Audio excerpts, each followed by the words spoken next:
बिस्मिल्लाहिर्रहमानिर्रहीम। Lecture 26 numerical of income from capital gain. इस lecture में हम इनकम फ्रॉम कैपिटल गेन के न्यूमेरिकल को सॉल्व करेंगे और इसके जो टर्मिनोलॉजीज दी और टैक्स रेट के बारे में हमने बात की थी कि इसमें जो इम्पॉर्टेंट है वो नेचर ऑफ कैपिटल गेन है, short term and long term, उसके बारे में हमने बात की है। तो वन बाय वन अब देखते हैं। अच्छा, इसमें इम्पॉर्टेंट पॉइंट जो है, index benefit is not allowed.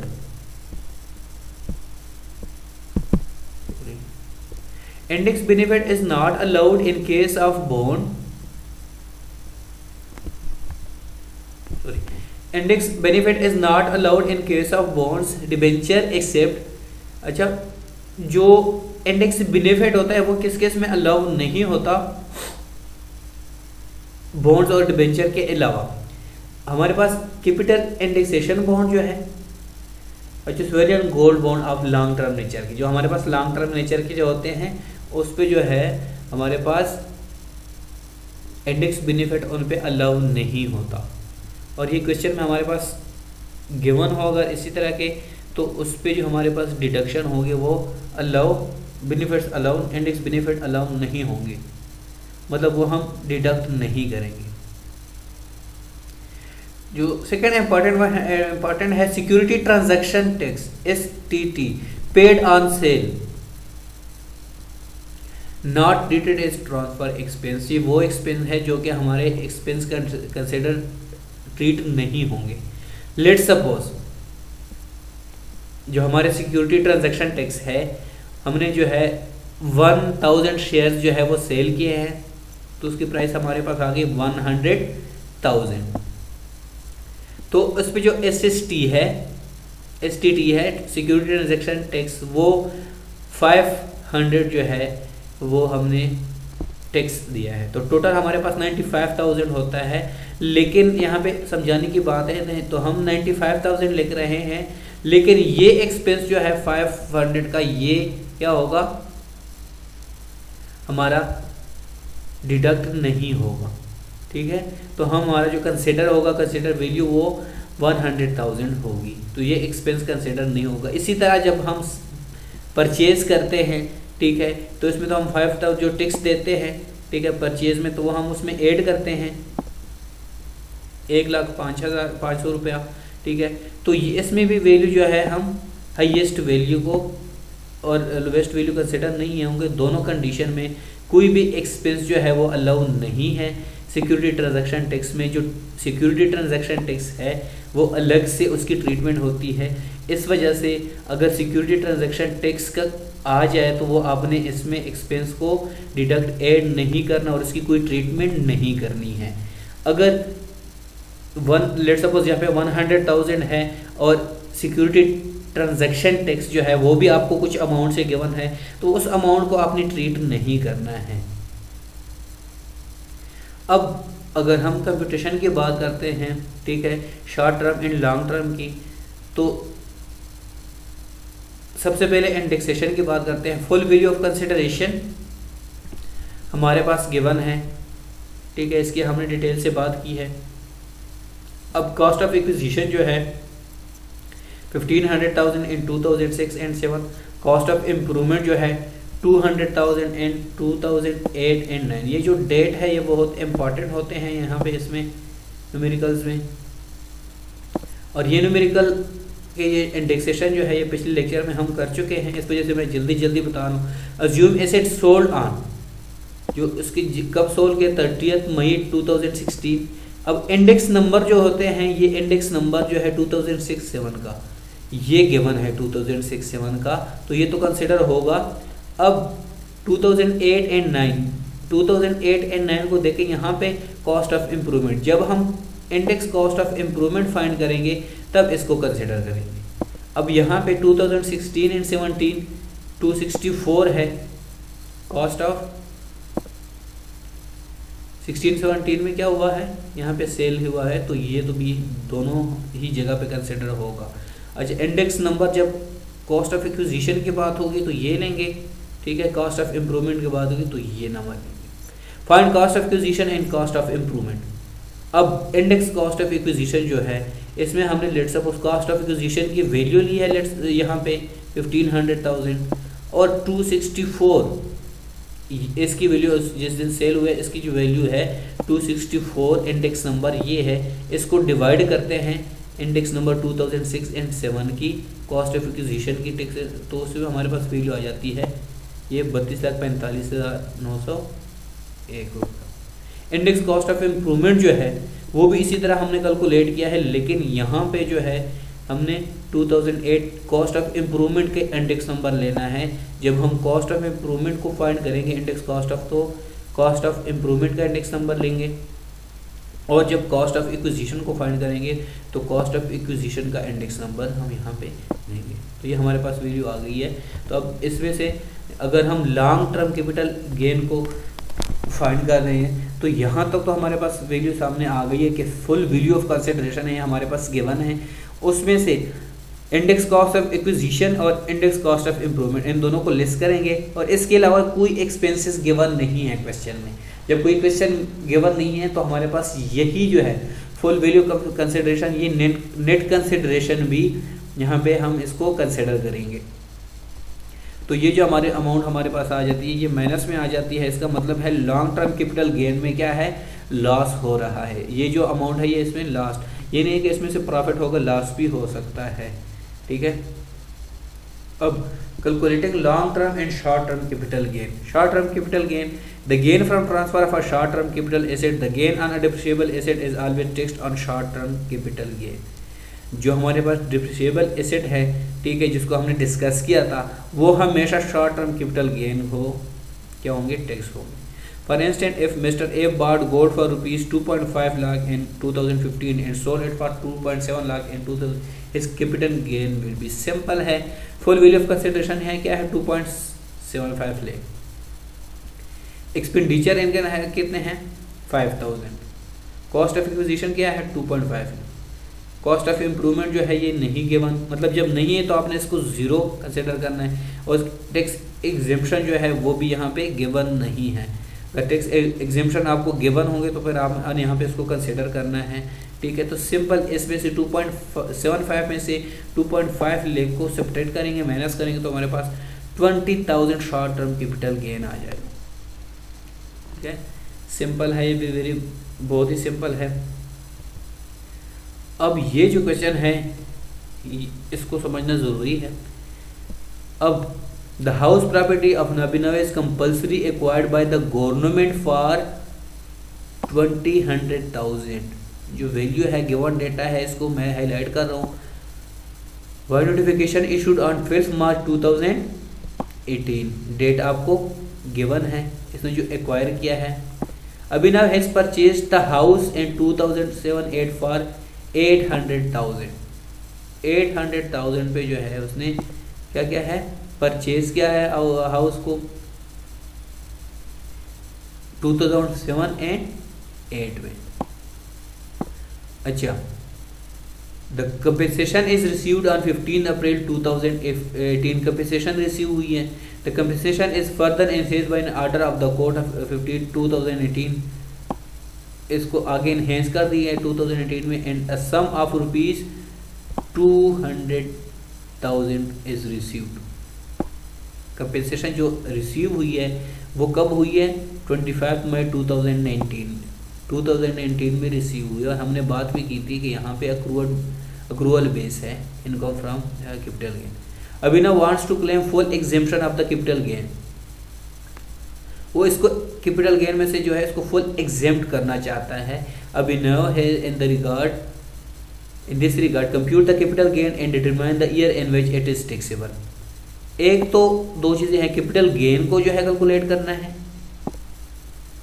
Determine the year और किस साल जो है ये टैक्सेबल होगा इसको भी कैलकुलेट करना है।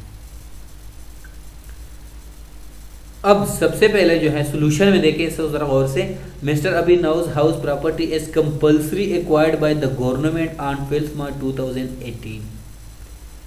अब कंपल्सरी एक्वायर्ड है कब है 2018. Hence the year of transfer as the financial year 2017 and 18.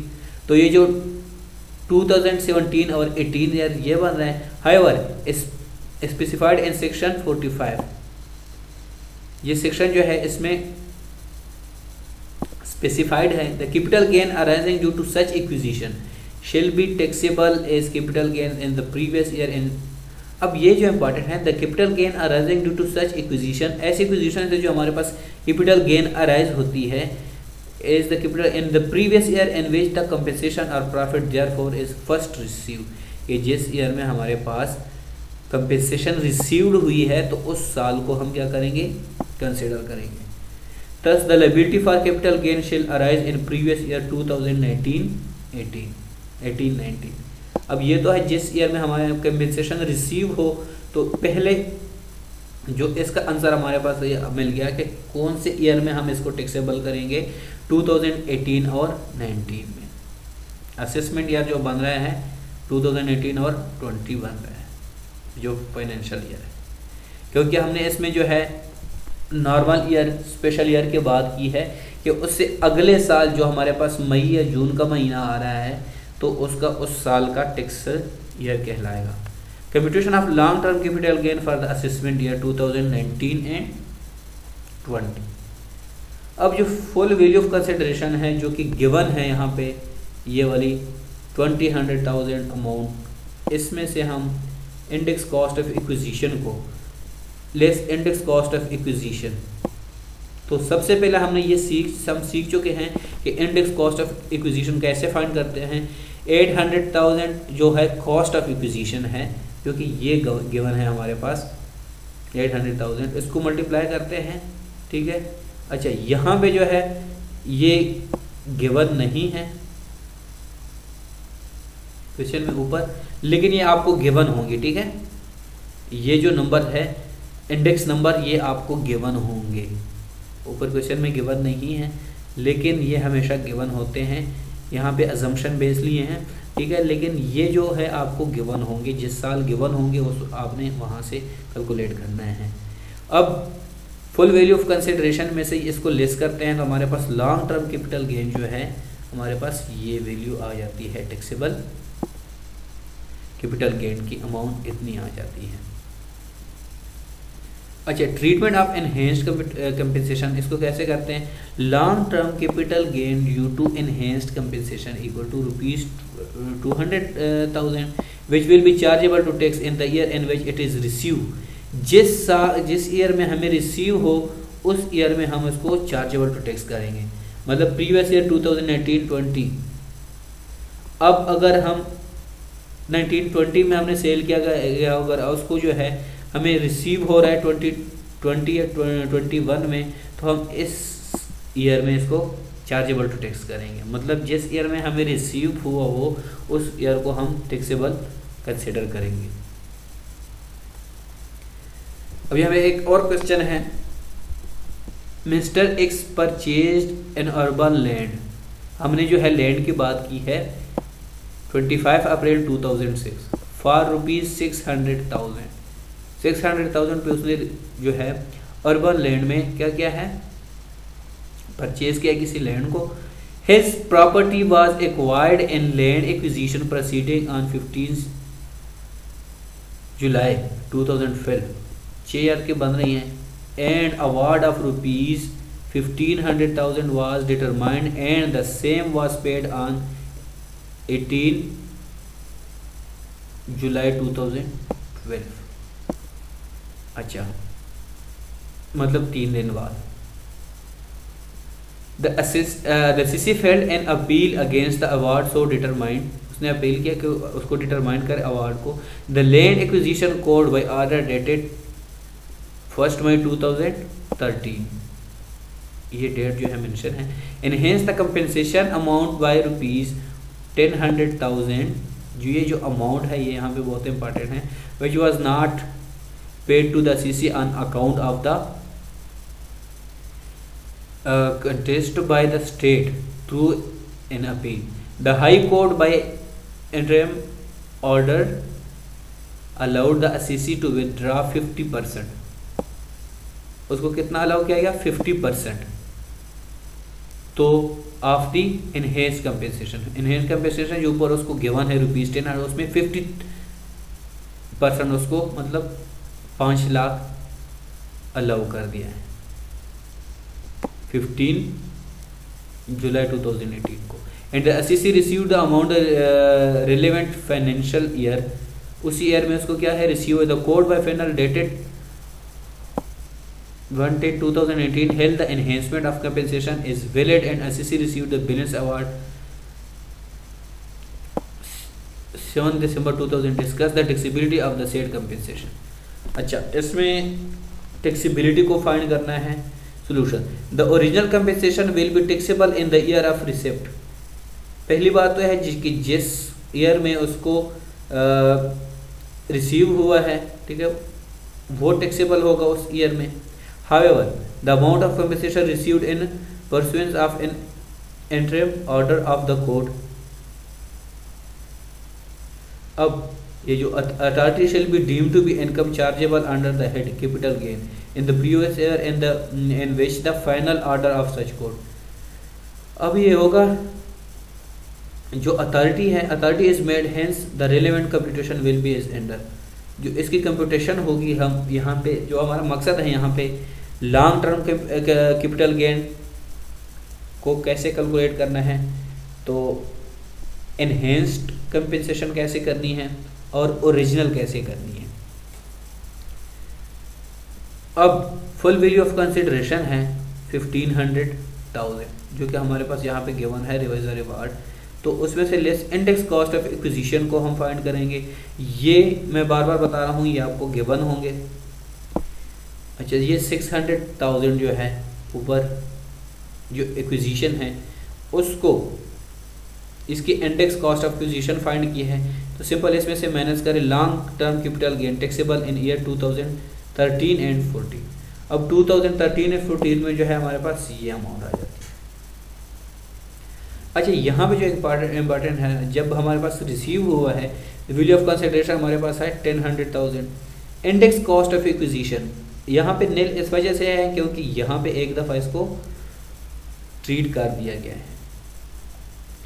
अच्छा, the compensation of ₹500 will not be taxable in year 2019 and 20।